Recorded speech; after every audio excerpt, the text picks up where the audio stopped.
A ver, ¿qué hacemos con los aparatos electrónicos cuando ya no sirven? La verdad es que casi siempre la respuesta es la misma. Se van a la basura. Pero, ¿y si esa montaña de tecnología que desechamos no es solo un problema? De hecho, podría ser una de las fuentes de recursos más importantes para el futuro. Vamos a ver de qué se trata.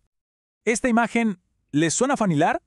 Claro que sí, ese cajón es como una pequeña muestra de un problema gigantesco. Si lo pensamos a nivel mundial, la cantidad de estos residuos, que por cierto se conocen como RAE, está creciendo tan rápido que ya se habla de una verdadera avalancha tecnológica. Pero bueno, aquí es donde todo cambia.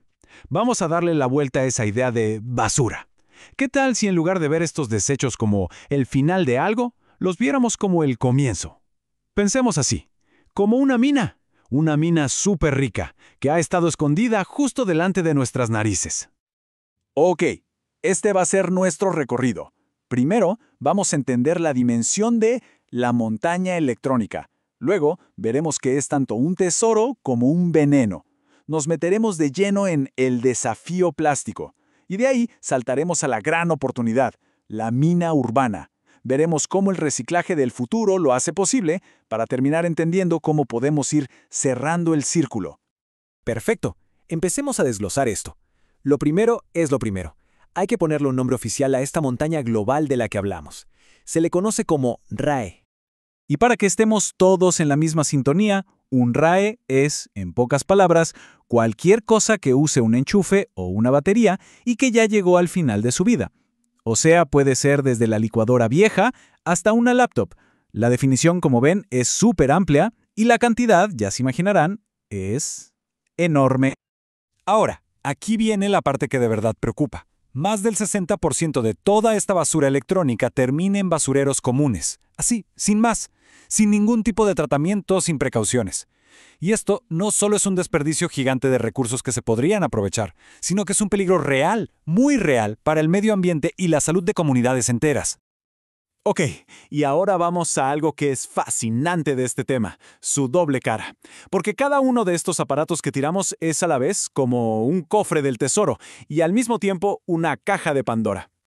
A ver, si abriéramos una computadora, ¿qué encontraríamos? Bueno, la mitad es acero, más o menos.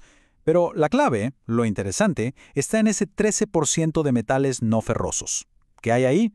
Cobre, aluminio y sí, aunque no lo crean, pequeñas cantidades de oro, plata y hasta paladio. Ahora, imagínense eso multiplicado por los millones y millones de aparatos que se tiran cada año. Ahí es cuando se empieza a ver el valor real de esta mina. Pero claro, como dijimos, está la otra cara de la moneda, el veneno. Dentro de estos mismos aparatos se esconden los llamados contaminantes orgánicos persistentes, o COP. El gran problema con estos compuestos es que, bueno, no desaparecen. Son tóxicos, se van acumulando en los seres vivos, pasan a la cadena alimenticia y pueden viajar por todo el planeta. O sea, pueden causar daño muy lejos de donde se tiró el aparato original. Y uno de los principales culpables de esto son los retardantes de llama bromados, los BFR.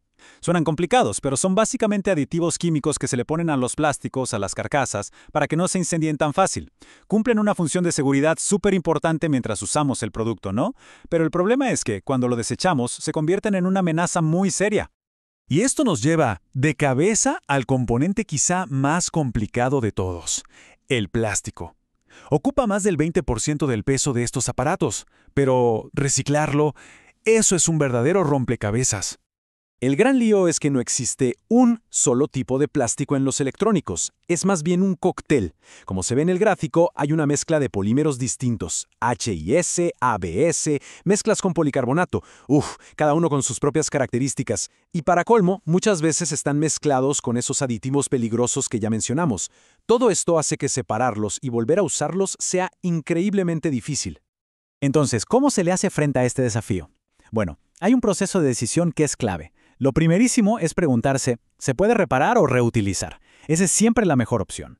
Si la respuesta es no, entonces se tiene que asumir que el plástico podría estar contaminado, y a partir de ahí se clasifica para ver qué se hace con él.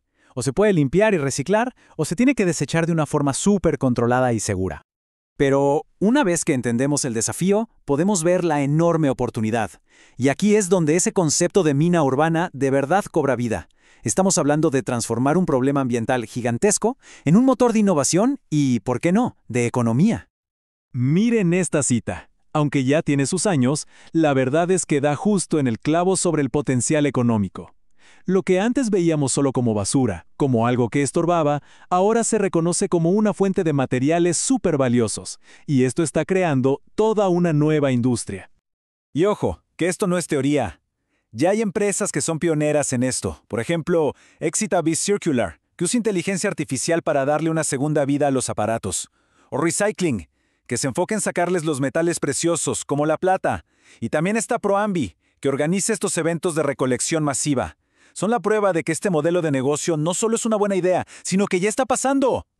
Pero a ver, el punto clave aquí es que esta minería urbana no sería posible sin una verdadera revolución tecnológica en el reciclaje. Así que vamos a ver cuáles son esas herramientas del futuro que lo están haciendo realidad. La gran diferencia, para entenderlo fácil, es entre el reciclaje mecánico de toda la vida y el nuevo reciclaje químico. El mecánico es como usar un martillo, rompe todo en pedazos más chicos. El químico, en cambio, es como usar un bisturí a nivel molecular. No solo separa, sino que descompone los materiales hasta sus ladrillos originales. Esto permite quitar los contaminantes y crear plásticos o metales de calidad altísima, prácticamente como si fueran nuevos. Y la verdad es que la caja de herramientas es impresionante. Tenemos, por ejemplo, la hidrometalurgia. Imaginen que se bañan las baterías en soluciones especiales para rescatar metales súper valiosos como el litio y el cobalto. O la pirólisis, que es como un horno súper avanzado que descompone materiales complejos en sus elementos básicos. Y si a eso le sumamos la visión por computadora y la inteligencia artificial para clasificar todo con una precisión que un humano no podría, bueno, de verdad que estamos hablando de tecnologías que están cambiando por completo las reglas del juego. Pero bueno, todas estas tecnologías tan innovadoras no son solo para sonar futuristas. Son, en realidad, el motor que nos permite hacer un cambio fundamental. Pasar del modelo de comprar, usar y tirar a uno circular, donde la idea es que nada, absolutamente nada, se desperdicie. Y todo esto aterriza en un concepto muy práctico, las famosas 4 Rs. Pensemos en la jerarquía. Lo más importante siempre es reducir, porque el mejor residuo es el que no se genera, ¿cierto? Después, reutilizar y reparar para estirar la vida de las cosas lo más posible. Y ya, como última opción, cuando de verdad no queda de otra, llegamos a reciclar, pero hacerlo bien. Al final el punto clave es este cambio de chip. Cada una de estas acciones, por pequeña que parezca, nos aleja de ese sistema de descarte y nos acerca a un ciclo donde los recursos se quedan dando vueltas, generando valor una y otra vez. Y así es como se ve ese círculo completo. Los materiales de nuestros teléfonos y computadoras viejas, en vez de acabar contaminando en un basurero, se convierten en la materia prima para los productos del futuro. Es un sistema que simplemente tiene más sentido. Es inteligente, es eficiente y es, sobre todo, sostenible. Así que volvemos a la pregunta del principio, pero ahora la vemos con otros ojos, ¿no? Quizás esas minas urbanas llenas de nuestra tecnología desechada no son solo la solución a un problema de basura, sino la clave para un futuro mucho más inteligente y próspero. La respuesta, al parecer, está literalmente en nuestras manos.